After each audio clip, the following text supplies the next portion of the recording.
Okay, so on Friday, we started talking about a new set of identities, which were called the sum and difference identities, and we started looking at them. They are right here. Just very quickly, because I'm recording, and I want to go ahead and make sure this is mentioned, your test is next week, the 24th. Okay, so look for that test to have the identities on there that we've been looking at. At that point, we need to have those memorized. Okay, if you're still having trouble, come on in during tutorials. The other item that'll be on there will be these new additional identities, the sum and difference identities. Okay, so make sure you know those as well. Okay, so we'll definitely have homework and hopefully maybe a quiz on the sum of difference identities before we go ahead and take the test. The only other thing I want to go ahead and mention is that I won't see you on Wednesday because I'm going to be gone for a training. I should be here in the afternoon, so I'm going to have something for you to do with the substitute. Then, we'll just go ahead and continue on Thursday, and hopefully we'll be done with this lesson by then, and we can start the next one on Friday. We'll kind of see how that plays out. All right, so here are, actually I hit the wrong one. Here are the 6 identities. So you'll notice there were some patterns we talked about the other day to help you memorize these. Sine wanted to alternate the multiplying of those trig functions. So you'll notice when you expand it, sine becomes sine times cosine, cosine times sine. Same for the difference over here. But cosine doesn't want to alternate in those products. Cosine times cosine, sine times sine. And there's something else that cosine wants to do. Switch what? There we go. Switches that sign, the operation. You'll notice if you have sine of a sum, it remains a sum when you expand it. Sine of a difference remains a difference. But cosine, in addition to not alternating these products, cosines are together, sines are together. If you start with a sum, the expansion becomes a difference. Okay, and vice versa. If you start with a difference, that expansion becomes a sum. Now the tangent is probably a little easier, even though it does become fractional. The pattern stays the same. Whether it's a sum or a difference, it's tangent alpha, tangent beta, 1, and then a product of the two.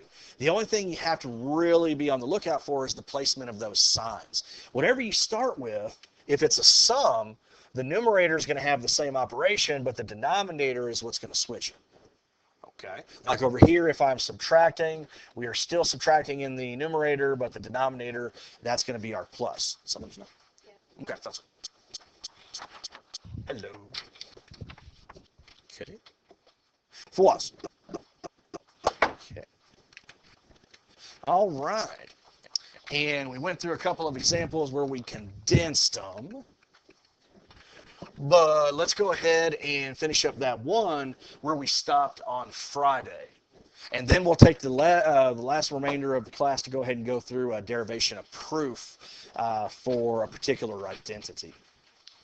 All right, so we want to find the exact value for cosine of 15 degrees. And this is why we have these identities. They're very useful. They're going to expand our world a little bit. Before, we were restricted to those 16 values on the unit circle, the 4 quadrantals and the 12 angles, because they created special right triangles, or a quadrantal, we just looked at the ordered pair. But here, if we go ahead and manipulate those ones that we're familiar with, add or subtract them, well, we can get other angles that we can also simplify. So cosine of 15, we can rewrite that as cosine of 45 minus 30. See, that's an alpha and that's a beta that I could go ahead and use. And we know how to simplify at 45 and 30 degrees. Okay, so let's go ahead and talk about the pattern. If I wanted to expand this, I can't remember, did cosine alternate or did not alternate the products? It did not, okay. So this should be cosine of alpha, 45 degrees, times cosine of beta, 30 degrees. And then over here, the second product should be sine of alpha, sine of beta. Again, you'll notice we're keeping the alpha, beta in the same order. But there was something else that cosine liked to do when you expanded it. There you go. See, we started here with a difference, so that's going to become a sum.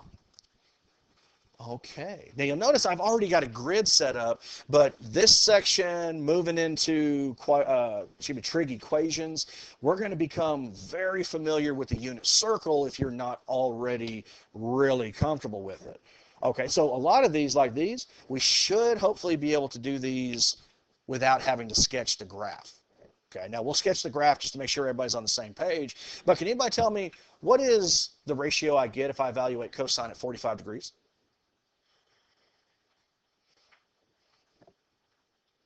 Nobody can tell me? Sine of 45 degrees was the exact same ratio.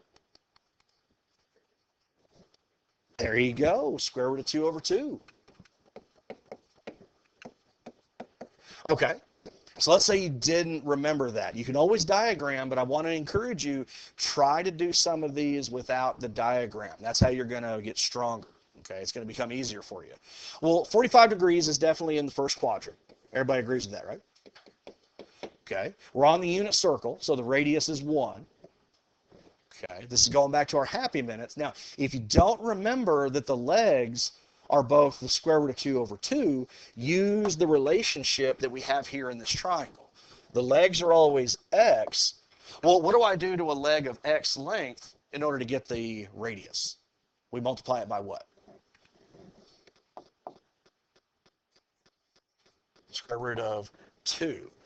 If you multiply one of the legs by the square root of 2, you're going to get the radius. Well, we know that both of these represent the radius that we're looking for, so let's set them equal to each other. 1 equals x times the square root of 2. So just a standard equation. How would I solve for x, get x by itself? Yeah, divide by root 2. So if I divide it by the square root of 2, those are going to cancel. So see, x equals 1 over the square root of 2, but we don't want to leave that radical there, so we're going to do what's called rationalizing. And see, that's where I end up with that square root of 2 over 2 that I was just given a moment ago. Okay. Now, let's go ahead and switch gears. The 30 degrees. Does anybody remember what is cosine of 30 off the top of your head?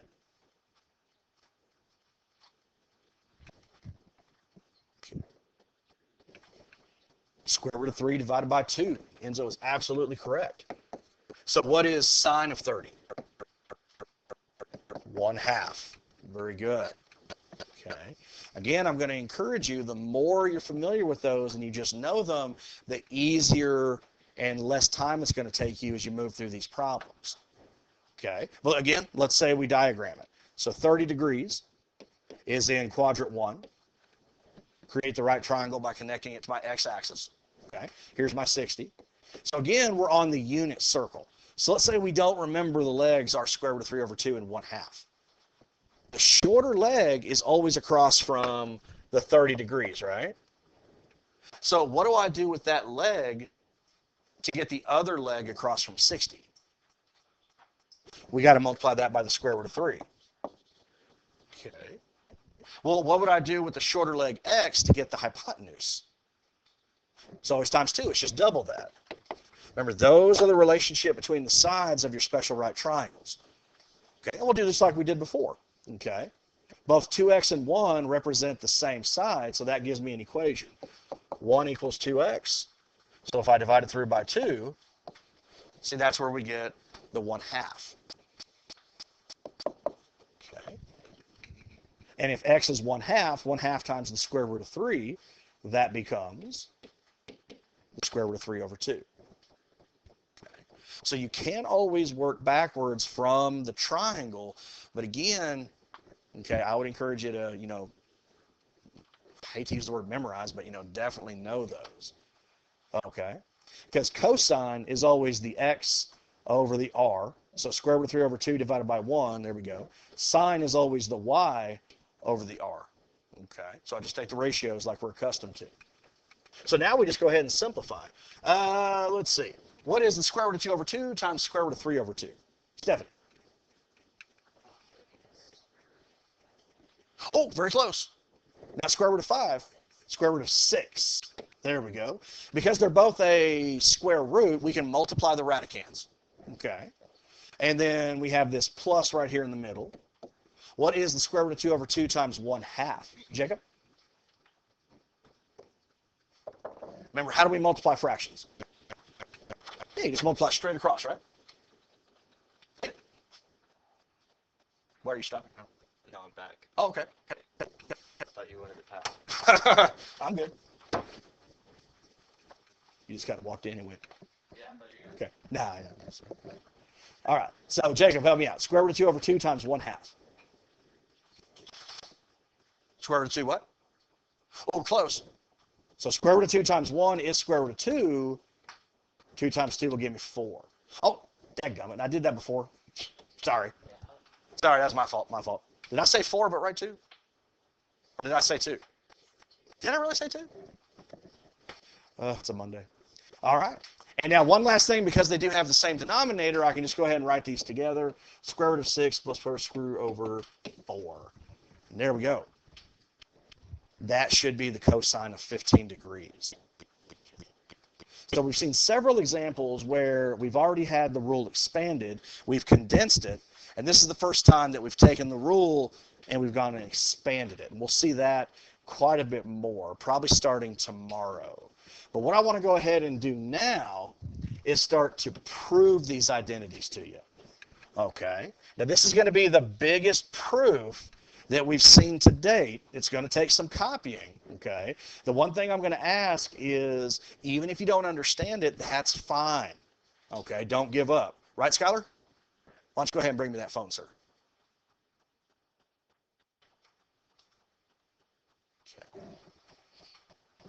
Okay, this is super important, especially for those people who are going to be moving on to calculus. Okay, and at some point, I'm going to be asking you to reproduce this for me.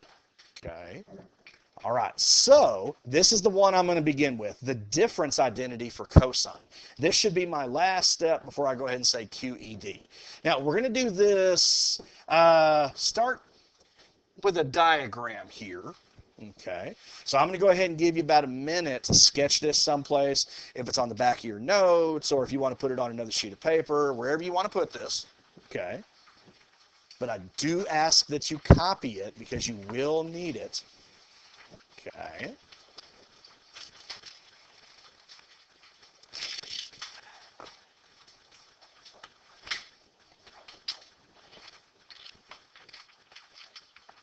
And there will probably be several times through the proof that you are not able to write everything on the same line, and that is perfectly fine, guys. I've heard a lot of grumblings today through first and second period about having to do this. It's just something that I'm going to expect you to do. Okay, so please, please don't give up on me. All right. So you've got multiple angles here. Alpha, beta, beta minus alpha, alpha minus beta. Okay, we're going to be bringing back an old friend, the distance formula. Okay, the square root of x2 minus x1 squared plus y2 minus y1 squared. You guys remember that from geometry? Finding the distance between 2 points. That is what we're going to use to prove our difference identity for cosine. And this will probably, yeah, it'll pretty much take up the rest of our time, okay, to do this one proof. And that's okay.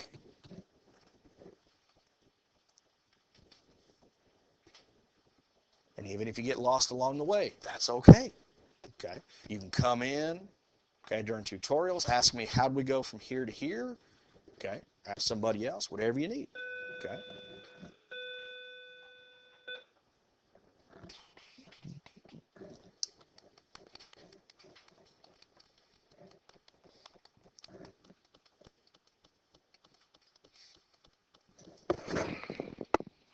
Excuse me. Oh.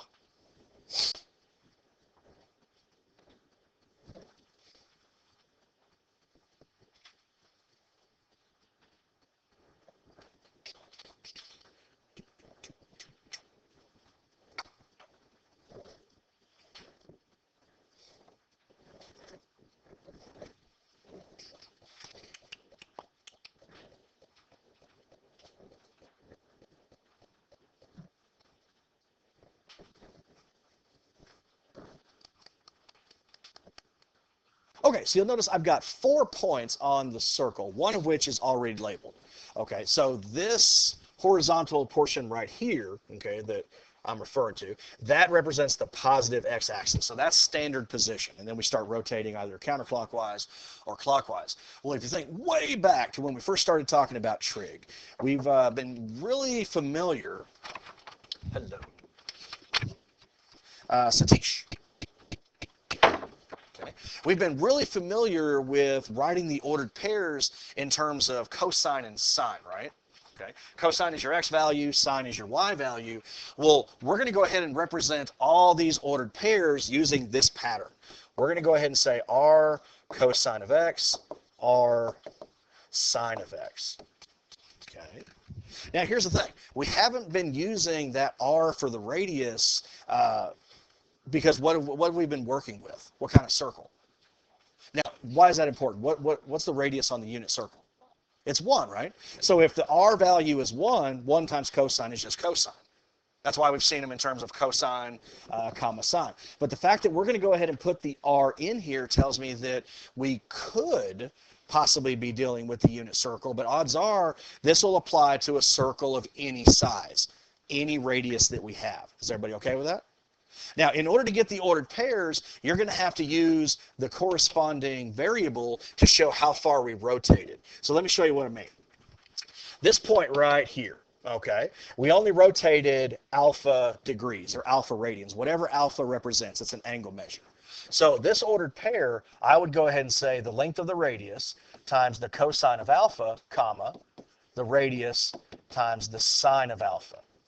See, I went ahead and used alpha because that's how far I rotated to get to that particular point. Okay. Now, what I'd like somebody to do is help me out with this very top point. How far did I rotate to get there? I went beta. So what would this ordered pair be? That's exactly right. R cosine of beta, and then R sine of beta. Remember, because whether it's a sine or cosine, you use the same angle measure to get to that point. Okay. Is everybody okay with that? Now, this point right here is R0 because we didn't rotate it all off the x-axis, so we stayed at 0 radians or 0 degrees, again, whichever one you want to use. So help me out. To get to this last point right here, how far clockwise did I rotate? Now, it definitely is going to be negative, okay? But it's represented by alpha minus beta, right? So this ordered pair would be the radius times the cosine, alpha minus beta. What do you think the other one part would be? R, okay, R sine. Because remember, cosine is the x, sine is the y. Sine of alpha minus beta. See, the same thing happened in all the others. We had a cosine and sine, but each one had the variable that corresponded to how far we rotated. Yes, ma'am. Oh, well, let's go ahead and talk about that, because here's what we're going to do. We're going to use the fact, or we're going to try to show, that the distance between these 2 points right here, let's call that distance 1, is equivalent to the distance between these 2 points right here. Let's call that distance 2. We're wanting to show that distance 1 is equal to distance 2. So this measurement that I'm calling in purple beta minus alpha is equivalent to alpha minus beta. Now let's think about this. Beta is definitely the bigger of the two, right? So if I take beta minus alpha, I would expect to get a positive measure. So what's going to happen if I switch it, alpha minus beta? It's going to be negative. But remember, we've talked a lot. You're still going to rotate the same amount of degrees. The negative just tells you clockwise. So that's why we're going to go ahead and say beta minus alpha. We're going to show that equal to alpha minus beta. Is everybody okay? So I'm going to take these 4 points, okay, the top 2 and then these bottom 2. We're going to go ahead and apply them to the distance formula. Okay, so let's start our substitution. I'm going to go from this point to this one. So I'm going to start with this big square root. Okay, like I said, you're probably going to need multiple lines, and that's okay, right?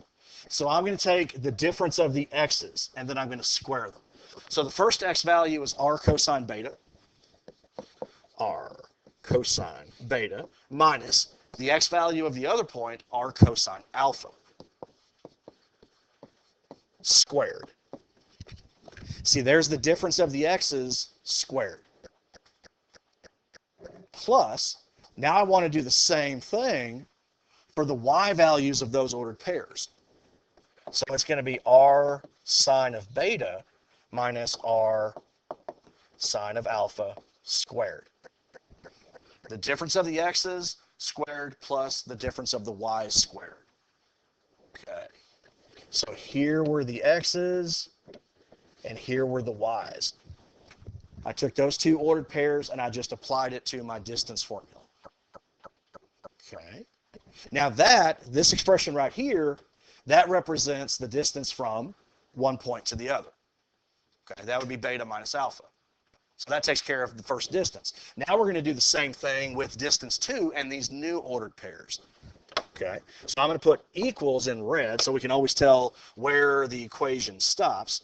So I'm going to put another really big radical. Okay, and I'm going to do the exact same thing. So I'm going to go from this point to this point. I'm going to keep the same direction. So the x value here is r. What am I going to subtract from it?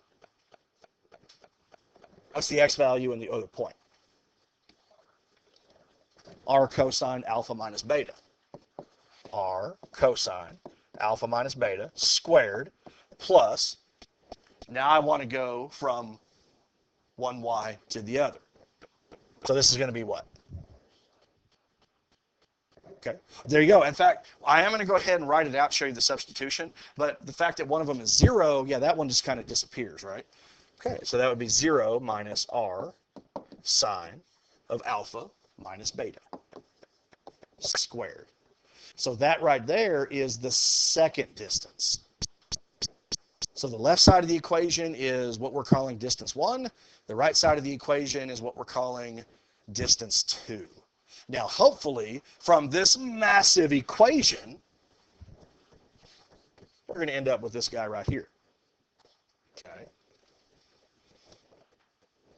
All right. So how are we doing? Diagram, equation.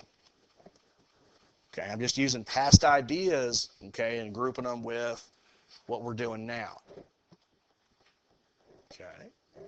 All right, now, always think about where you're headed. That's a really good way of dealing with a proof, just like you were doing on your homework. Well, if you take a look at this whole equation, whoop, that thing should not have moved over. Are there any radicals anywhere in the entire formula? No. So if you're thinking algebraically, okay, what can I do next? What's my next step? Well, I'm thinking I want to get rid of those square roots. How am I going to do that? Yeah, there you go. You can just square the entire equation. So square both sides. Okay. So just go ahead and square both sides. So if I go ahead and do that, that's going to give me r cosine of beta minus r cosine of alpha squared plus r sine of beta minus r sine of alpha squared equals. Okay. So does everybody see what I'm doing? Maybe if I were to go ahead and write it out. Let me put the entire equation in parentheses, and I'm going to square it. Because what happens if you have a radical expression and you square it? What do the square and the square root do to each other? They cancel. So see, what I'm being left with is the radicand, the expression below. So on the right side, I've still got r minus r cosine. Okay, so r minus r cosine alpha minus beta squared, and then we're going to have plus 0 minus r sine alpha minus beta squared. Okay. I'm going to leave it in there just for a moment. I mean, at this point, if you realize it's not going to affect it, you can go ahead and get rid of it. But I really just showed that more for the substitution, to show how we went from the graph to our equation. Okay. Now, here's where the fun starts. And this is where it will absolutely take you multiple lines to go ahead and write this out. Because you'll notice I've got 1, 2, 3 binomials that I have to expand. Well, this is where we're going to use that old rule. When you square a binomial, you square the left, you square the right, you double the middle, you've got it right. or whatever rhyme it was that we changed it to when I talked to you about that way in the past. Okay, so I'm going to help you through this first one. Okay, so I'm going to take this binomial. So here's my left term. Here's my right term. So square the left. I want to multiply r cosine beta times r cosine beta. What would that give me? So that would be r squared cosine squared beta. Yes. Remember, it's not the variable that you're squaring. It's going to be the trig function. So beta is not squared. Now I want to square the right. So what would negative r cosine of alpha times negative r cosine of alpha be? Would it be a positive or a negative? Positive. So plus what? R squared cosine squared of alpha. So we squared the left, we squared the right. Now here's the part that kind of confuses most people. The double the middle. I want to multiply the two together, and then I'm going to double that. So r cosine of beta times negative r cosine of alpha would be negative r squared cosine beta cosine alpha. Sorry, you're not going to have a squared on that one because we have a beta and an alpha. They're not the same trig function. So that's when I multiply them together. Now what would it be if I doubled it? Minus what? Minus 2 r squared cosine beta cosine alpha. Okay, that takes care of the first one. Now we want to do the same thing to the next one. And you see why it's going to take a little bit of room? Okay. So now help me out here. We got a left, we got a right. Square the left. R sine beta times R sine beta. What's that going to give me? R squared sine squared beta. Okay. Square the right. So negative r sine alpha times negative r sine alpha. And remember, follow the pattern that we saw previously. We're just now dealing with sine instead of cosine. Would it be plus or minus? Plus what? R squared sine squared of alpha. Okay. So we squared the left. We squared the right. Now we want to double the middle. So that means I got to multiply the two together. R sine beta times negative r sine alpha.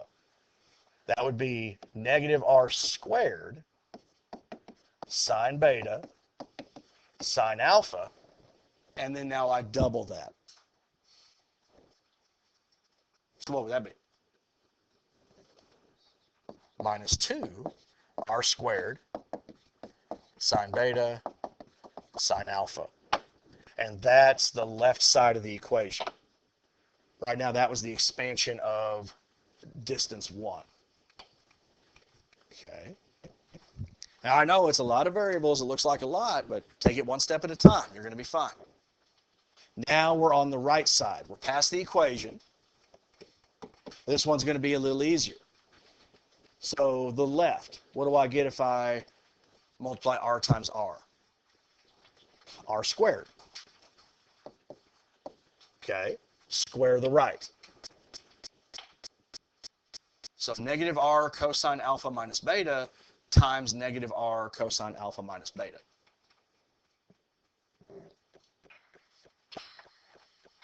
What would that be? Okay, plus r squared. Okay, and it would be cosine squared alpha minus beta. Okay, was that Dylan who said that? Okay, very good. Now double the middle, multiply the two together, and then double that. So what would that be? And again, look at what we've been doing for the others. What would this one be?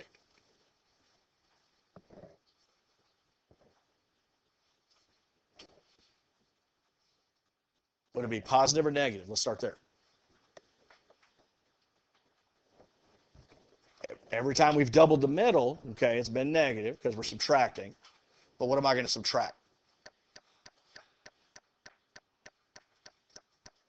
Remember, think of the rhyme. You square the left, you square the right, double the middle. So I need what number? 2, and then 2 what? R squared cosine alpha minus beta. Again, the fact that we have 2 variables here does not change anything. Okay.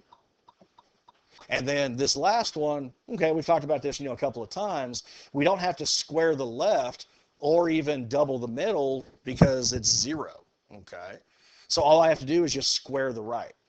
So what's negative r sine alpha minus beta times itself? 1 is absolutely right. He said r squared sine squared alpha minus beta. There we go. That takes care of those guys right there. Now, this is the largest it gets. From here, it starts to shrink.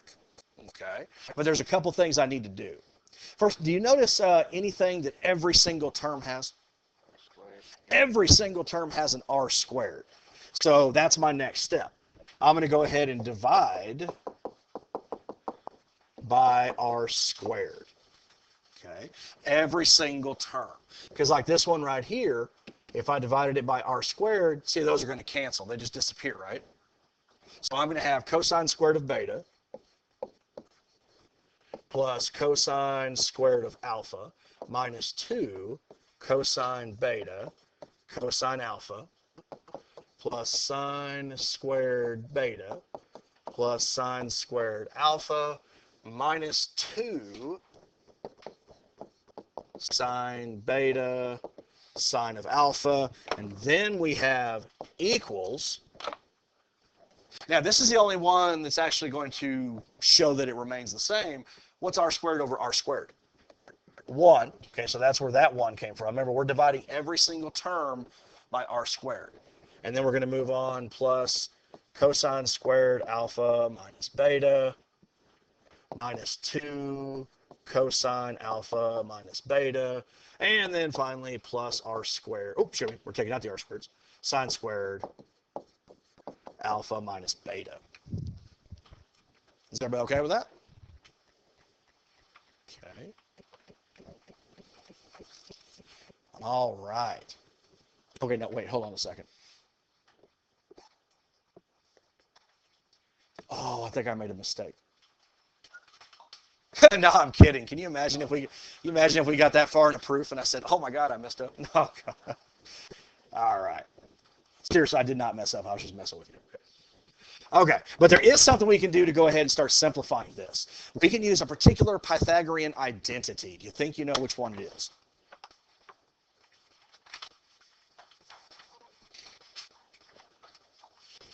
Say it one more time, Aiden. There you go. She says sine squared plus cosine squared equals 1. So what I want to do is start matching up the terms that have the same variable or the same variable combination. Like, for example, cosine squared of beta, if I were to add that to sine squared of beta, that would give me 1. Okay. Plus, do you notice another pair I can do that with? Cosine squared of alpha plus what? Sine squared of alpha. That would give me 1. So you see I'm color coding those so you can see what terms, what they became. Okay. Now on the left side, we still have to have those 2 remaining terms. So I'm going to have minus 2 cosine beta cosine alpha minus 2 sine beta sine alpha. And then we have our equal sign. Okay. Now we've already got the 1 there, 1 plus, but does anybody notice something else I can do on the right side?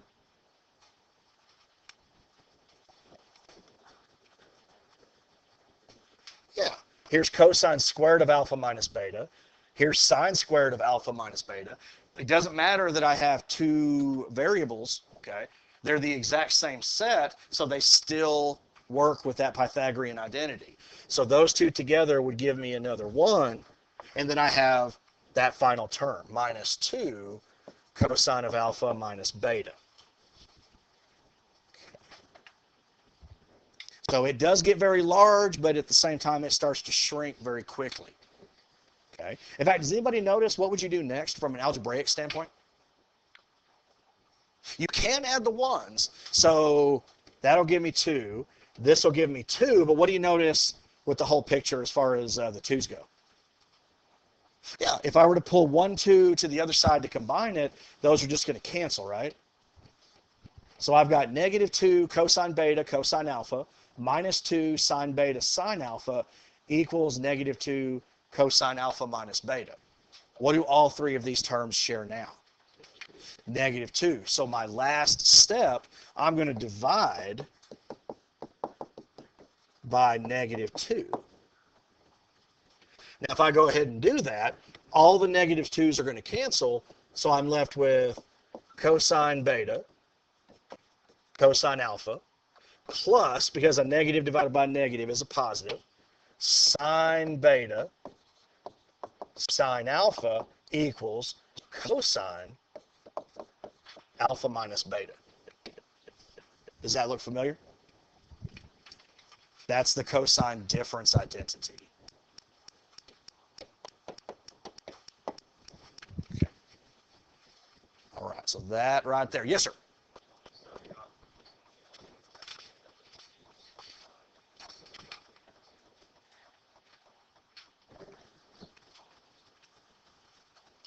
Are you talking about these?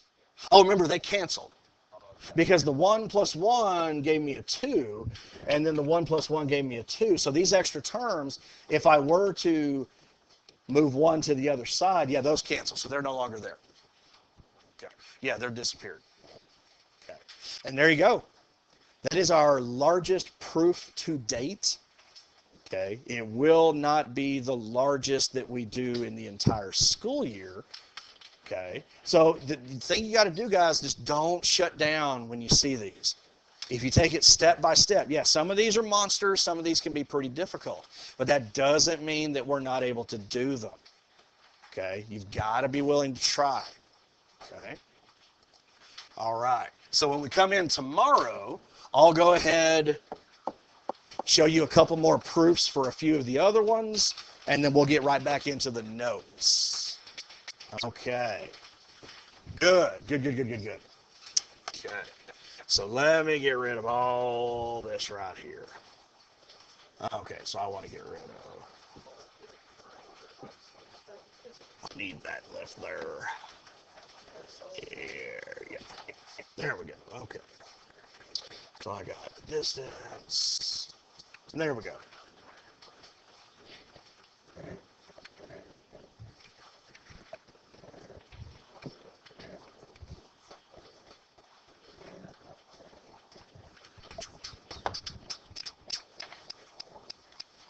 QED.